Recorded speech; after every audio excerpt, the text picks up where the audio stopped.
Hello, it's the Book Caterpillar here today, and today I am bringing you my top books of 2017. So all the books I have today are the books that I read in 2017, not necessarily published in 2017. Just kind of want to make that clear because some of them are considered classics, so definitely not published in 2017, all of them. I don't think, there might be one that was actually published this year. I don't know, but anyway, I also have my bookshelf behind me, which I've been decorating the past couple days, and I'm so excited about it. I got some like little stickers and books, and here's a postcard from my grandma, and here's this cute little paper Korean doll from my friend Mrs. O. She's so sweet. She sent me this, and I love this. So I have that here, and I have some pop dolls and different things, so I'm also very excited about that. Anyway, getting into the actual books that I read this year. So the first book that I read this year, I actually read it at the end of December and in January, and then I read it again in summer for school, and that book is The Handmaid's Tale by Margaret Atwood. Okay, so this book is about this girl named Offred who is living in our world, but it's kind of after all this war and destruction took over, and there's widespread sterility, and this girl has to go and live with the commander and his wife and basically produce a child is what it's about. But what I like about this book is the way that it's told is through Offred's perspective, and it goes back between the present day and back when she was younger living in the normal world and how that's affected her in her new life. And it's just, I don't know, I just really like the voice of it, and there's a lot of really good quotes from here that I think are pretty good, and it's super relevant. You know, it's something that could potentially happen in our world today, which I hope that it never does, but I mean, it could happen. So yeah, The Handmaid's Tale. My next favorite book is Between Shades of Grey by Ruta Sepetys, and this book is a World War II novel about Lithuania and Siberia, and I thought that was such an intriguing thing already, because normally World War II is very, about like Auschwitz or, that kind of thing. But this one was a little bit different, and it was about this young girl and her family that got taken to this concentration camp and eventually sent to Siberia and work camps. And it is so sad and so touching, but the writing is beautiful. It has short chapters and flows really quickly, and the characters are so lovable. And Ruta is just such a good writer. I totally recommend this book if you haven't read it and you're interested in World War II. It's such a neat perspective, and it's so good. And I know she has another book, it's not on my shelf right now, but she has another book out, and it's also about World War II, I think, and I do want to read that one, so I also have that on my radar, but yeah. This next book is Let Me Tell You About Jasper by Dana Perino, and I just adore Dana Perino. I think she is just like the sweetest, cutest woman ever. I just love her. And she has 2 books out. I read her first book, which I loved, and there's also this book, which is about her dog.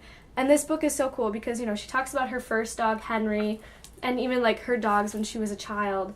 But the cool thing, too, about it is she included these pictures of her dog in here, and they're, like, edits by this guy on Twitter. And it's so cute, and her writing is so funny. And if you like dogs or you like Dana, you are going to love this book for sure. It was probably one of the best books I read this year. It made me laugh so much. It's so cute. It's adorable. The next book that I read this year was Things Fall Apart by Chinua Achebe, and I expected to hate this book. So it's about these people in Africa during imperialism era. But oh my gosh, it blew me away. It's so good. And the characters some of them are kind of brutal, but you still love them anyway. And I just learned so much about the African culture. And it's just, I don't know, it was so incredible, and I definitely recommend you to read this. It's so eye-opening and touching, and it's such an important book, and you just need to read this book if you haven't. Another one of my favorite books this year was The Kiss of Deception by Mary E. Pearson.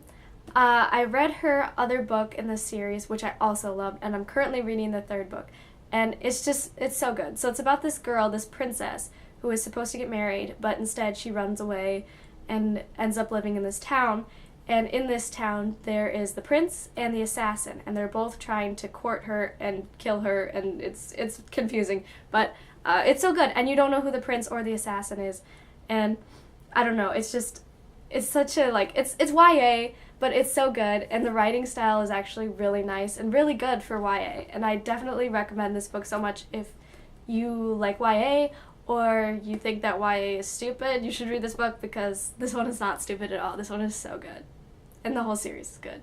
Another book that I really enjoyed this year was A Night Divided by Jennifer A. Nielsen. This book is about the Berlin Wall during the 60s and people living in Eastern Berlin, and it's about this girl named Gerda and her family. And her brother and her father are living on one side of the wall in West Germany, and her mom and her other brother are living on the eastern side, and it's about her trying to find a way to get out of there. And it is a little, I'm not sure if this book is supposed to be middle grade or young adult. I would definitely think of it more as middle grade, because the girl is like 11 or 12 in here, but it was actually so good. And it's really interesting because I've never read anything or really learned much about the Berlin Wall during that time, except for a little bit in history class and German class.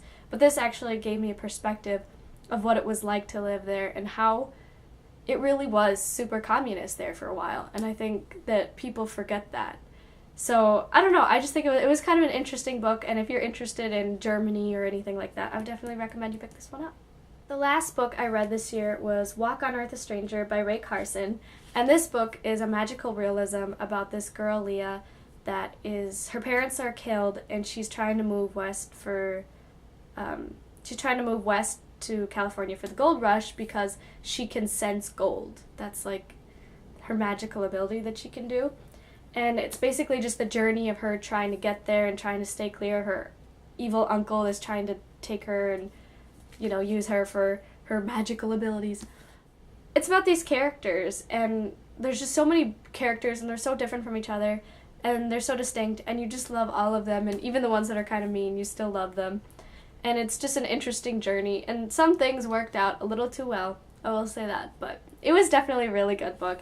And I think if you like American history or the 1800s or covered wagons, if you're into covered wagons, you're gonna like this book. Along the coach roads I did ride, with sword and pistol by my side.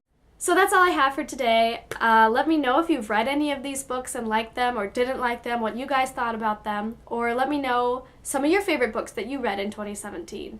Until next time, cheerio!